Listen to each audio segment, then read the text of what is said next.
The epidemic is bringing China to its knees. And it spreads along the supply chains. In Europe, the most affected will be Germany and Italy.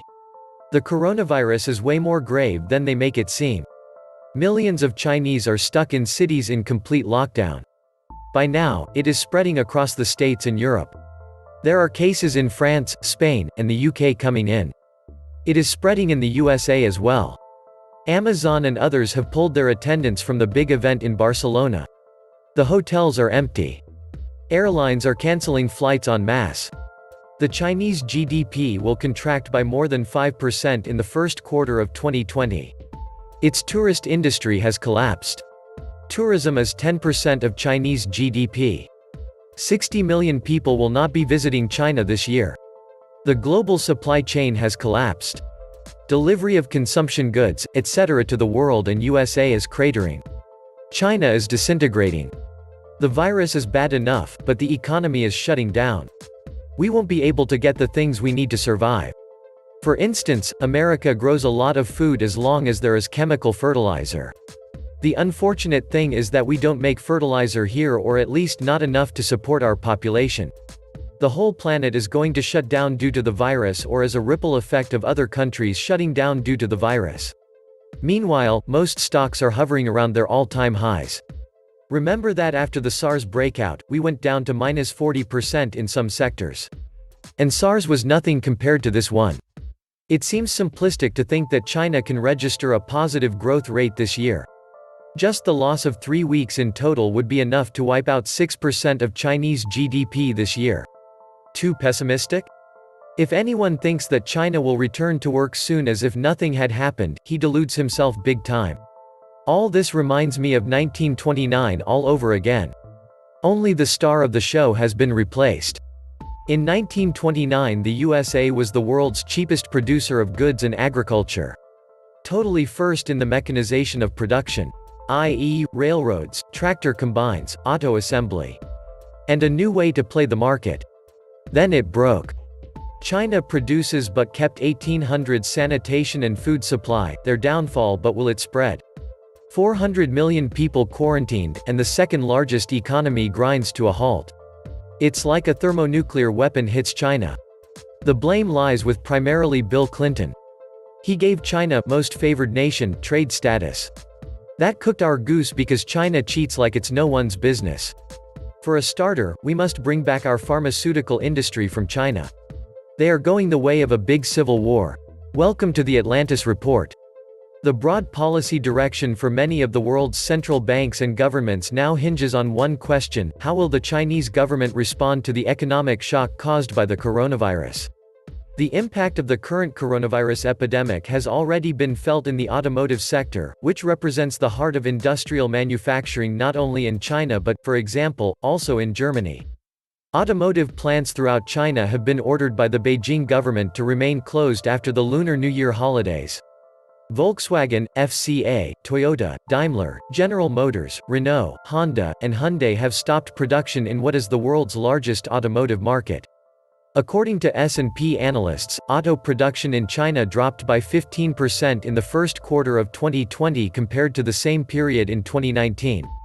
But the repercussions go back along the entire supply chain. FCA has announced that one of its European plants may have to stop production in 2 to 4 weeks due to supply problems from 4 Chinese suppliers due to the blockage caused by the epidemic, and that it is looking for alternative solutions to avoid this situation. In the last few days, the same fate had happened in Hyundai for its plants in South Korea, while Volvo had to change the supplier of batteries for hybrid vehicles in order not to stop production due to the stop of imports from China. And not only. The global supply lines that are in crisis due to the stop caused by the epidemic to their Chinese suppliers are not limited to the auto sector. Qualcomm, the world's largest smartphone chip maker, warned that the epidemic was causing significant uncertainty about smartphone demand and supplies. Luxury goods producers are also under fire. The British brand Burberry has closed 24 of its 64 stores in mainland China. At least 60 airlines have reduced or stopped flights to and from China. Australia's tourism industry is losing an estimated $1 billion a month from the Chinese tourist ban. China is Australia's #1 tourism market, delivering 1.4 million visitors a year and contributing about $12 billion annually to the economy. Mohamed El Arian, chief economist of Allianz, told CNN Business that the potential cascading economic effects are extremely worrying. They first paralyzed the region of the virus epidemic, said El Arian, so they gradually spread to the national level, undermining internal trade, consumption, production, and the movement of people. If the process spread further, even on a continental and international level, trade, supply chains, and tourism would stop. Asian central banks cut rates. In response to the crisis, the People's Bank of China cut the base interest rate and injected huge amounts of liquidity into the markets to help reduce pressure on banks and borrowers. The Beijing government also announced new tax breaks and subsidies to support internal consumption.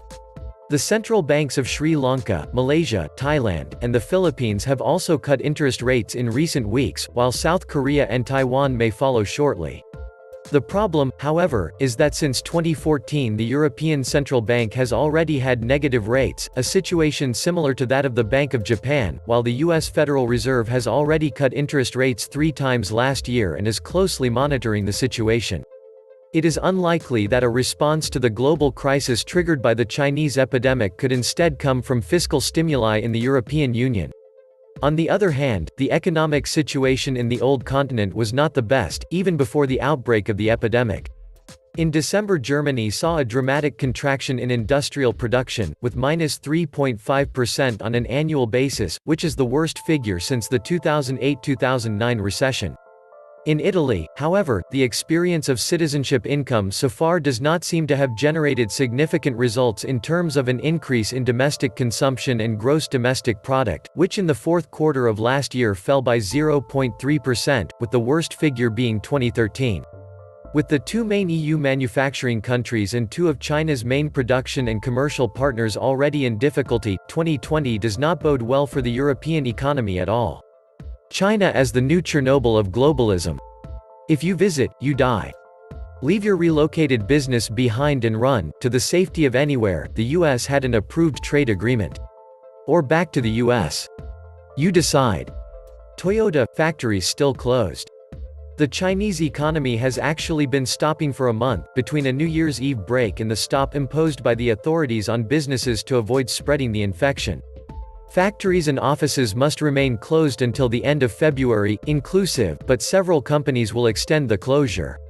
The Japanese automaker Toyota, for example, announced a 1-week delay in resuming production from its factories in China. We have decided to keep the suspension of all Toyota factories in China, a group spokesman told the AFP agency. Clash at OPEC on cutting oil production. Meanwhile, the consequences of the Chinese slowdown, starting with the sharp stop to the purchase of crude oil, are causing divisions among the oil-producing countries. Russia will take a position on a possible further reduction in oil production in the next few days, said Russian Energy Minister Alexander Novak. On Thursday, Russia opposed the recommendation of the OPEC+ Technical Committee, at the extraordinary meeting in Vienna, to cut production by an additional 600,000 barrels a day to stop the price drop caused by the coronavirus epidemic in China. We will see how the situation develops in the coming days, said the minister to Russian agencies, without specifying how Russia will make its position known. According to rumors, Saudi Arabia would push for a further reduction from 800,000 to 1 million barrel per day and had proposed a compromise solution of 600,000 barrels. Since the consent of all the participants is required within OPEC+, the meeting ended without results.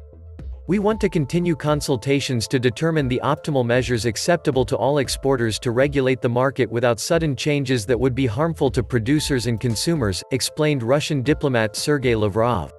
China purchases more than 2/3 of its crude oil from OPEC member countries and their allies, primarily the cartel leader Saudi Arabia, followed by Russia. After losing almost 15% since the beginning of the year, oil prices had slightly recovered pending OPEC+ decisions. According to some analysts, Russia is reluctant to cut production further mainly because its oil companies and the government need revenue. The Russian budget remains heavily dependent on oil revenues. But the new government is mobilizing huge resources for an important investment plan to revive the ailing economy and achieve President Putin's goals before the end of his term in 2024. The good thing about this is the US companies who fired their workers then hired China to make their products may very well bite the turf rather soon. Maybe once the deadwood is cleared out, America can get back to making its own products and looking after its own people. The loss of a week of work for all of China, due to the extension of the holidays for the Chinese New Year, is an already acquired fact. For the future, it is necessary to understand when the isolation of the Hubei province, 60 million inhabitants, will end, when public buildings, shopping centers, and large exhibition areas reopen, when the large multinationals, Chinese and international, will trust to reopen factories. To understand a week of quarantine is equivalent to a loss of GDP for the current year of 2%. 2 weeks equals a 4% loss, and so on. 65 million apartments that are empty there in China. 65 million. Ghost cities everywhere. And now all commerce is stopping. This is just the beginning for them. Another few months of this, and that is it. Then phase 2 begins. China is toast. This is what happened to them for thousands of years. They are all but done at this point. No way out for them now. They went for the bucks but forgot to take appropriate measures to secure their own safety measures. When you cut corners, you end up like this. They moved too far, too fast. Now they are in the worst possible place you can be. Slave labor, Ebola pork, chemicals, world's worst smog, crashing economy, the revolution in Hong Kong, you name it. It is just like that Tom Cruise movie War of the Worlds. It was the littlest of things that got them in the end. Greed got China. Now they are paying for it. World War III could be next, folks. This was the Atlantis Report. Please like, share, and subscribe. Thank you.